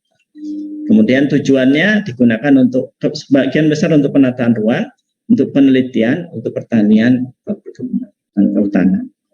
Kemudian dari, nah ini dengan dipusatkan ya pemohonan data itu satu pintu di BRIN saat ini, itu Indonesia menghemat anggaran sebesar 15 triliun di tahun 2021. Ini adalah penghematan negara yang perolehan ekonomi benefit, itu penghematan negara. Di mana kalau dulu orang siapa saja boleh beli gitu ya, di area yang sama, di waktu yang sama, itu dibeli bisa jadi berapa kali gitu. Tapi sekarang karena sudah dikumpulkan di BRIN, ini bisa digunakan untuk kepentingan negara. Jadi gratis untuk KL, untuk Pemda, untuk TNI, Polri, untuk institusi pendidikan itu gratis. Kalau swasta baru berbayar. Gitu. Nah, dari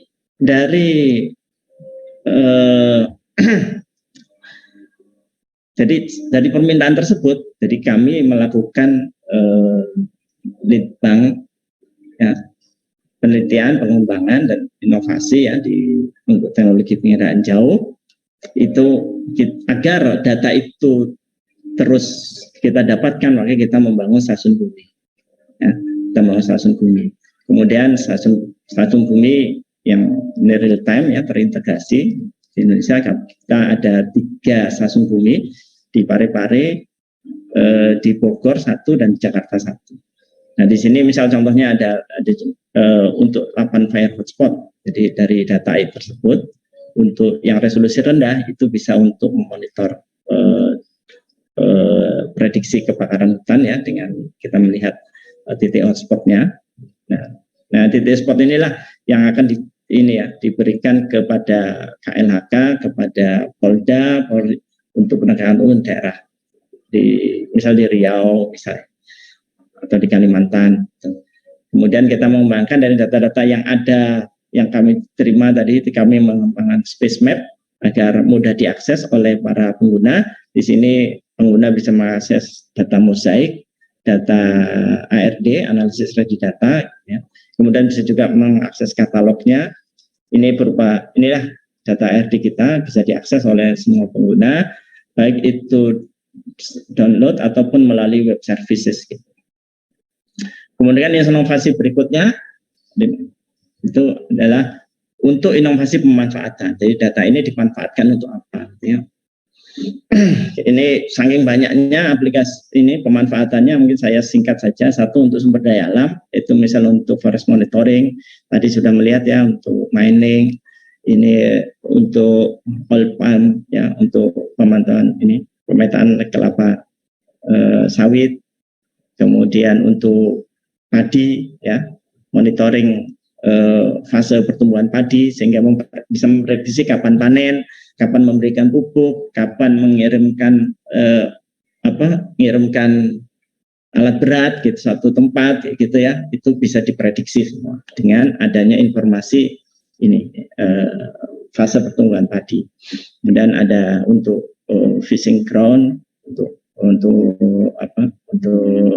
penangkapan ikan. Dan di lingkungan ya hotspot untuk kebakaran, untuk gempa bumi, ya, untuk gunung meletus, kemudian ada likuifaksi begitu ya, itu bisa atau banjir dan ini kegiatan strategis yang kerjasama utamanya dengan TNI Polri ya, atau BNN gitu ya, ini tadi yang ada ganja, kemudian batas wilayah dan seterusnya. Informasi ini bisa dilihat di SPBN atau di Sipandora. Oke, baik. Nah, di dunia ini, jadi trennya dari sejumlah perusahaan-perusahaan ataupun kita baik di dunia ataupun di Indonesia, ini sekarang muncullah tren bahwa produk-produk itu mengerucut ke sektor-sektor. Inilah yang disebut vertikalisasi, ya, vertikalisasi. Jadi kalau ini ada vertikalisasi, yang ini adalah horizontal, ini adalah multipurpose data. Ya, inilah pemain-pemain yang bergerak untuk multipurpose data. Datanya bisa digunakan untuk apa saja, gitu ya. Ya, mempunyai kemampuan untuk menyediakan data untuk semua data penilaian jauh. Ya. Nah, tetapi tren yang berikutnya adalah ini, banyak perusahaan-perusahaan yang mengerucut ke sektor-sektor tertentu, gitu ya. Misal untuk emisi, untuk weather prediction, gitu ya, untuk resiko iklim dan seterusnya. Jadi untuk itu, jadi perusahaannya khusus untuk sektor tertentu saja, dan itulah yang mulai muncul. Misal untuk ini Aurora dan Fireball fokus untuk ke wildfire, gitu ya. Ya. Untuk energi ini perusahaan ini. Kemudian Ekometrika khusus untuk sustainability dan environment.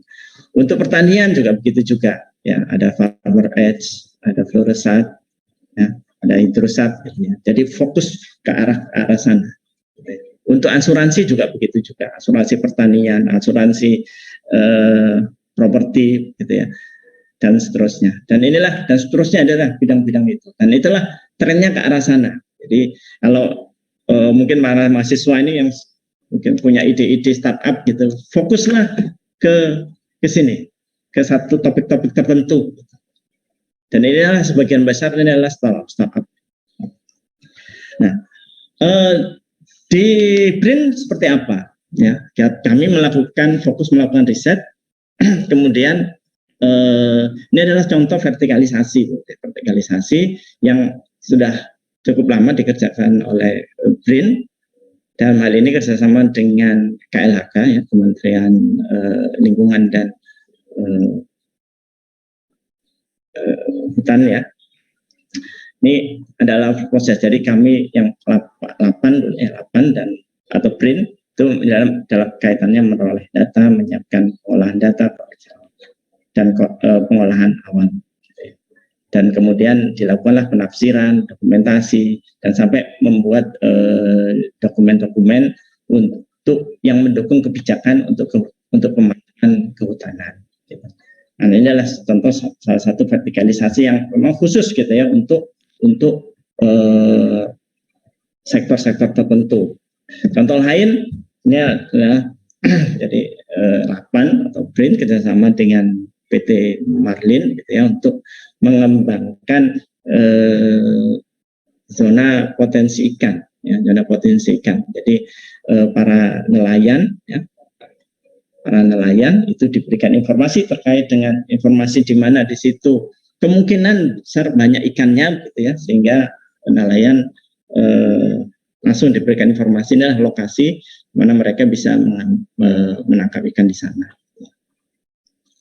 Inilah yang sudah berjalan, dan kami mengembangkan CAP, namanya CAP-PI Automatic Processing, ya. Ini adalah aspeknya seperti ini. Ini adalah contoh vertikalisasi. Dan ke depan untuk zona penangkapan ikan akan dikembangkan menggunakan big data, ya. Data ini mungkin adalah satu contoh, satu skema di mana kita menggunakan big data untuk meningkatkan ini ya, di sektor perikanan tangkap. Ini gunanya Pak Arief, ya, bisa dipercepat ya. Ya, oke, baik, makasih. Sebentar lagi selesai. Oke, baik. Ya, itu satu untuk bisa pengaturan tangkapan ikan, kemudian bisa memberikan statistik perolehan dalam penangkapan ikan, dan juga dikaitkan dengan untuk pelestarian dan keselamatan. Oke, ini saya skip saja. Nah, ini satu skema ini saya kira sangat penting agar kita fokus gitu ya. Yang pertama, vertical choice, yaitu problem apa yang sebenarnya ingin kita selesaikan. Gitu ya. Ya, kita harus tahu market apa gitu yang atau di situ ada masalah, itulah solusinya. Gitu ya. Kalau kita sudah punya, maka ini lihat potensinya, apakah nanti pasarnya bisa meningkat gitu ya, meningkat dengan cepat. Terus kemudian tanya ke diri kita, apakah punya expertise gitu. Misal tadi ya, untuk peningkatan untuk penangkapan ikan gitu ya. Karena kan contohnya, kita punya expertise nggak? Kalau tidak ya sudah berarti. Tapi kalau punya ya dilanjutkan. Apakah observation data itu harus cukup kita punya atau harus kita punyai gitu ya? Maka gitu. Kalau kita harus punya, maka kita harus memikirkan bagaimana untuk mendapatkan data itu. Bisa datanya penting banget ya gitu ya. Apakah kita cukup gitu ya, bisa mengenerate data tersebut? Kalau perlu kita bangun gitu satelitnya gitu ya untuk. Kalau tidak, kita bisa menggunakan data-data yang existing yang ada. Nah, dari sinilah kemudian kita bisa menentukan gitu ya, customer kita itu sebenarnya butuh apa. Mereka butuh data atau platform, maka kita develop data platform. Mereka butuh untuk analisis, maka hanya untuk analisis gitu ya, untuk penting, maka kita harus jadi analis. atau hanya untuk eksekutif dan informasi saja gitu ya. Maka kita kembangkanlah sebuah sistem gitu, sistem monitoring yang memang untuk khusus untuk itu. Jadi fokus saja gitu, fokus saja apa yang dibutuhkan oleh pengguna, itulah yang arah kita dalam pengembangan. Dan kita dari sini mungkin bisa memberikan solusi gitu ya, yang bisa repeatable, scalable gitu. Jadi ini habis contoh dari bagaimana kita problem solving ya, dan dengan observation. Mungkin terakhir, satu slide terakhir. Jadi tadi sudah dijelaskan lingkup aktivitas observation itu mulai dari perolehan data, pengolahan data, added value product ya, mengembangkan added value product, dan fungsi data apapun ya, spasial dengan spasial, spasial dengan non spasial, atau spasial dengan tabular dan seterusnya. Pengelolaan data, mengelola data center, mengelola data, standar data, distribusinya, serta knowledge management. Jadi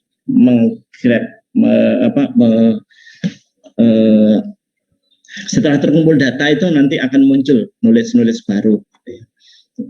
Kemudian yang berikutnya adalah masa depan EO itu akan tervertikal. Jadi vertikal, jadi berarti perusahaan akan fokus pada pengembangan kemampuan untuk memecahkan masalah dalam sektor-sektor tertentu gitu ya, dibandingkan dengan menyediakan semua data untuk memecahkan berbagai masalah yang ada di pengguna. Kemudian yang penting positioning kita, jadi jenis profil pengguna itu seperti apa, itulah yang menjadi arah kepakaran kita, arah bisnis dan seterusnya. Dan itulah tren, mungkin sekilas tren dari pengendaraan jauh ya, industri pengendaraan jauh saat ini. Terima kasih, mungkin itu saja Pak Gun yang bisa saya sampaikan. Maaf kalau lewat waktunya. Terima kasih. Terima kasih Pak Rahmat Arif atas paparannya. Materi yang cukup menarik, mungkin terutama bagi teman-teman mahasiswa ya. Sama ini familiar dengan satelit komunikasi, satelit navigasi. Ini ada nuansa baru dengan materi satelit penginderaan jauh. Ilustrasinya satelit yang mengelilingi bumi yang membawa sensor imager untuk memantau bumi. Kemudian dengan melalui sistem transmisi, receiving dan pengendalian khusus, terutama koreksi geometri dan koreksi radiometrik, yang datanya bisa diberikan untuk aplikasi darat, laut, udara, dan lingkungan. Kemudian berita yang sangat bagus tadi disampaikan Pak Arif bahwa BRIN mempunyai impian membangun konstelasi satelit, yaitu 18 satelit ya, satu satelit relay, 10 satelit komunikasi, 2 satelit SAR, 2 satelit VHR, Very High Resolution, dan 4 satelit High Resolution. Mudah-mudahan instansi ini bisa membackup, mendukung data yang diperlukan secara nasional sehingga kita tidak tergantung pada satelit asing lagi. Untuk selanjutnya masuk acara diskusi yang masih ada mungkin sekitar 15 menit. Sesi pertama kami buka untuk pertanyaan langsung dulu. Mungkin ada yang menyampaikan pertanyaan langsung.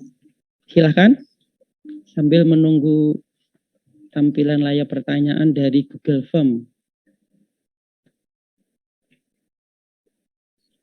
Monggo.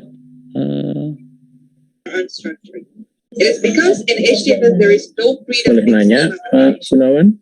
Monggo silahkan. Nama dan silakan. Mas Arif, Pak Arif. Saya dari Teknik Elektro Presiden University. Ya, untuk satelit yang LEO, kalau tidak salah dulu itu jumlahnya harus 16, tapi tadi Pak Arif penjelasan hanya 10 ya. Requirement-nya untuk yang valid ya, kan dia kan harus 24 jam bergantian diterima begitu. Untuk LEO dan untuk medium itu minimal requirement jumlah satelitnya berapa sih? Dan dia bekerja di frekuensi berapa itu? Ya kalau geostationary kan udah pasti satu lah ya, dengan ketinggian yang sangat jauh sekali. Ya. Ya, baik. Ya, itu saja. Ya, baik. Terima kasih Pak. Ya,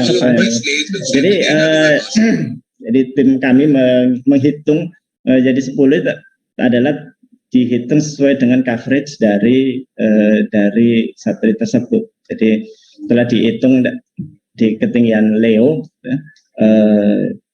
mungkin bisa 16, bisa 10 atau bisa berapa begitu, tergantung dari coverage-nya dan overlap-nya gitu. Dan ini dengan asumsi semuanya bekerja dengan baik semua gitu ya, karena overlapping-nya memang tidak banyak begitu ya antara satu dengan yang lainnya. Ketika handover-nya itu agar bisa nyambung itu dengan perkiraan 10 sudah cukup Pak. Jadi kalau misal lebih banyak dengan coverage yang sama itu, maka overlap-nya akan semakin besar gitu, dan itu mungkin akan menjamin koneksinya lebih tinggi. Jadi kalau semakin banyak mungkin ya, keterjaminan koneksinya semakin tinggi. Itu mungkin yang sama halnya yang diterbangkan Starlink gitu, oleh SpaceX yang ada 1.800 ribuan satelit yang diluncurkan, itu adalah untuk menjaga terus terkoneksi. Tapi memang kalau yang bedanya dengan Starlink, kita di orbit ekuatorial. Jadi fokusnya hanya di Indonesia saja, di ekuatorial saja, di daerah ekuatorial. Brasil mungkin dapat, Saudi Arabia juga dapat gitu ya. Tidak di seluruh Indonesia. Kalau Starlink orbitnya memang di orbit tertentu ya, di sedikit polar gitu, dengan sudut dengan inklinasi beberapa derajat gitu, sehingga semua area di dunia tercakup. Oleh karena itu dia membutuhkan satelit yang jauh lebih banyak, dan inilah keuntungan kita yang berada di ekuatorial. Tempatkan saja di 0 derajat gitu, kita sudah mendapatkan semua gitu ya, dengan kabel yang sudah kita jadi frekuensinya ini memang kalau nggak salah masih di C-band. Keperluannya memang adalah untuk belum seperti Starlink yang mungkin bandwidth-nya cukup lebar gitu ya. Ini adalah untuk keperluan komunikasi yang mungkin belum lebar, yaitu untuk keperluan kebencanaan gitu ya. Misalnya ada buoy di laut gitu kan, yang kadang-kadang tidak mendapatkan koneksi ya dengan jaringan yang saat ini gitu ya, itu bisa digunakan. Atau di daerah-daerah area terbakar gitu ya, alat-alat daerah hutan yang sulit terjangkau, alat-alat bisa dipantau di sana gitu, diletakkan di area-area yang sulit. Nah, itu mungkin itu yang bisa dijangkau oleh. Selain itu juga ya, untuk biasanya kalau ada terjadi bencana di suatu area, beberapa saat itu blackout gitu ya, apakah listriknya ataukah komunikasinya dan seterusnya gitu. Ini sangat berpotensi lah untuk diaplikasikan di sana, dan juga untuk komunikasi biasa gitu ya, komunikasi biasa dan seterusnya itu juga bisa digunakan. Yang 10 satelit itu memang khusus untuk satelit telekomunikasi. Ya. Terima kasih Pak Arif. Mungkin kita buka lagi untuk pertanyaan langsung untuk sesi ini. Silakan, monggo. Ya. Kalau belum ada, kami akan tampilkan pertanyaan lewat Google Form. Oh iya, monggo. Pak Adi, silahkan menyampaikan pertanyaan Pak Adi. Masih di mute. Oh ya, silakan. Selamat pagi ya, suara saya sudah terdengar ya Pak ya? Iya, terdengar ya, Pak. Oke. Nah, terima kasih atas presentasinya Pak Rahmat ya, dari Pak Rahmat Arif ya. Terima kasih, presentasinya sangat menarik. Nah di sini mohon maaf, saya ingin menanyakan sedikit hal yang mungkin agak teknis ya Pak ya. Agak teknis, saya agak tertarik dengan isu-isu land use and land cover change gitu kan, sehingga karena biasa kita menggunakan data-data atau image citra gitu ya untuk mengklasifikasikan atau memonitoring ya perubahan dari tahun sekian sampai tahun sekian. Nah, yang sedikit menjadi menjadi tricky dalam hal ini dalam tanda kutip adalah ketika kita menentukan suatu vegetasi gitu Pak ya. Seperti contohnya kan ada kanabis ya contohnya Pak ya, yang dicontohkan di sini. Nah, kita menentukan vegetasi itu apakah masih memerlukan base map gitu Pak ya untuk perbandingan, atau kita masih perlu mengambil sampel ke lapangan gitu, atau hanya kita berdasarkan 9 prinsip penginderaan jauh itu Pak, yang asosiasi, rona dan lain sebagainya itu Pak. Jadi ya mungkin itu saja pertanyaan saya Pak. Terima kasih.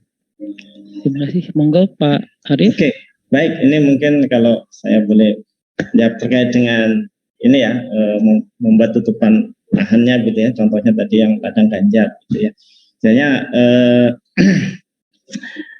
yang pertama mungkin dengan metode yang tadi yang umumnya ya, dengan 9 prinsip tersebut itu bisa digunakan untuk mendeteksi suatu area. Nah, untuk deteksi berikutnya bisa ditambahkan oleh tidak hanya ke objek tertentu saja, tidak hanya pada objek-objek itu saja, gitu, tapi juga bisa ditambahkan dengan informasi-informasi lain. Misalnya contohnya untuk yang kanabis tadi ya, itu memang posisinya di tempat-tempat yang sulit. Karena tempat sulit itu biasanya mereka membuka lahan gitu. Jadi ada jalan-jalan setapak gitu yang menuju ke arah sana. Jadi ada jalan, membuka jalan gitu ya ke sana. Dan ini bisa juga dikaitkan bahwa satu area tersebut jika ada jalan setapaknya, maka itu bisa dimungkinkan itu adalah ladang ganja. Jadi dilihat dari aspek-aspek lain, atau misal suatu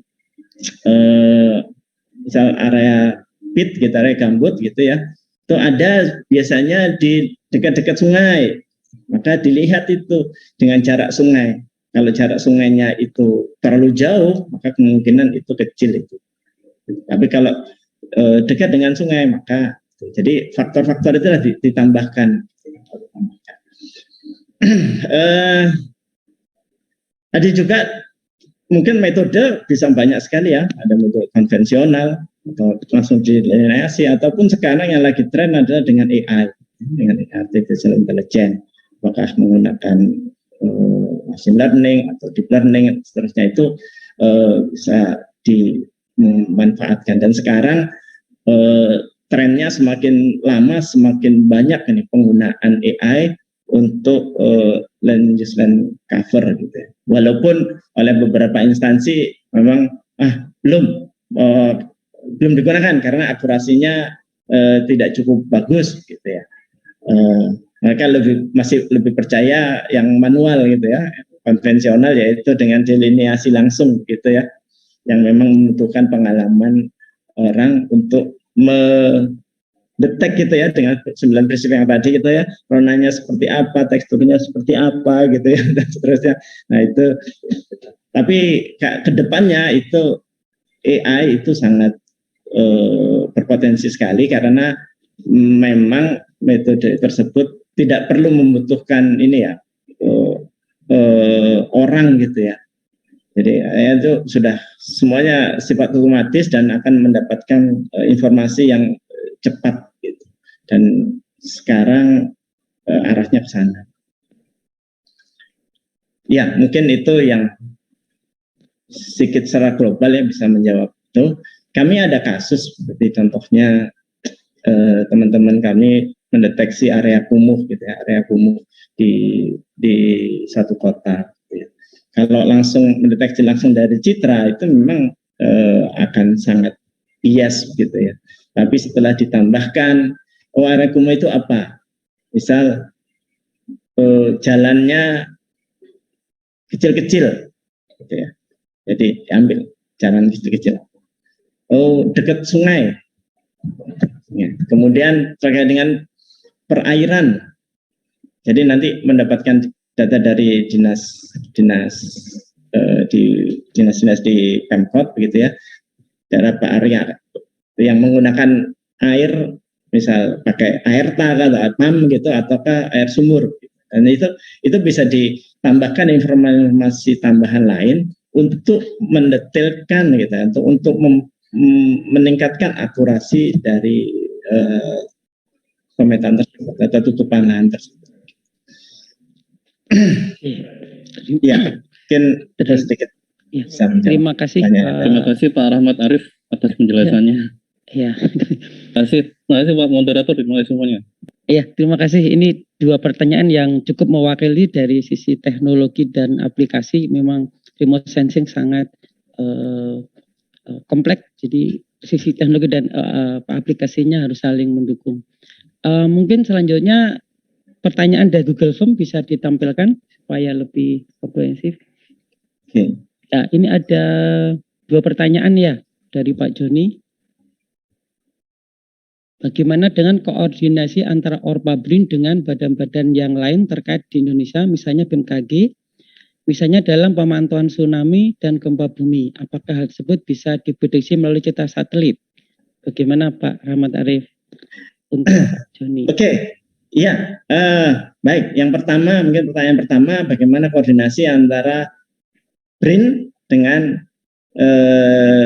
kementerian ya, lembaga-lembaga lain ya, atau badan-badan lain gitu ya. Jadi BRIN saat ini fokus terhadap kegiatan riset,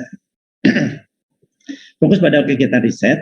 Jadi kemudian yang sifatnya yang di kementerian itu biasanya sifatnya operasional. Ini secara global aja ya. Atau dalam mendukung kebijakan, kami BRIN melakukan riset terkait baik itu kaitannya dengan kebijakan ataupun kaitannya dengan teknologi ya, atau terkait dengan riset pemanfaatan gitu. Kerjasamanya koordinasinya seperti itu. Jadi kita mendukung. Contohnya dengan Bappenas gitu ya, kita misalnya dengan BMKG gitu ya.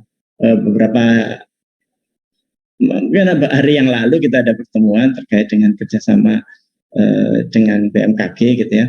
Jadi kami di BRIN fokus terhadap riset bagaimana dengan KKP juga ya, riset bagaimana untuk ini membantu deteksi deteksi untuk Indonesian Water gitu ya. Apakah itu untuk untuk tangkapan ikan atau apa untuk ini untuk keamanan laut dan seterusnya begitu. Itu kami yang melakukan riset dan operasionalnya bisa dilakukan oleh kementerian atau badan-badan terkait. Nah, kalau terkait dalam kaitannya untuk pemantauan tsunami dan gempa bumi, kami tetap melakukan ini ya. Jadi di kami ketersediaan data terkait dengan data sebelum dan sesudah. Biasanya kalau sudah terjadi gempa bumi gitu diperlukan data sebelum terjadi gempa dan setelah terjadi gempa. Gitu ya. Nah, kemudian kami melakukan kegiatan untuk memperoleh data tersebut, kemudian menganalisa ya, bagaimana gempa ini bisa terjadi, kemudian bisa diberikan informasi itu kepada. Nah, kalau untuk BMKG sendiri, jadi memang tugasnya mendeteksi ya, jadi menggunakan peralatan-peralatan yang dipasang di area-area tertentu gitu ya, dan memantaunya gitu ya, itu memang itu adalah tugas BMKG gitu. Jadi kita bersinergi gitu ya untuk membantu terkait dengan analisanya. Jadi setelah digabungkan informasi dari citra satelit dengan data-data lapangan gitu, itu akan jauh lebih baik hasilnya atau lebih akurat hasilnya. Gitu ya. Kalau untuk jadi memang harus dibedakan ini antara gempa bumi dan atau tsunami ya, yang disebabkan oleh gempa bumi gitu ya, itu memang ranahnya ke BMKG, hanya meneliti, misal mengkaji gitu ya, bagaimana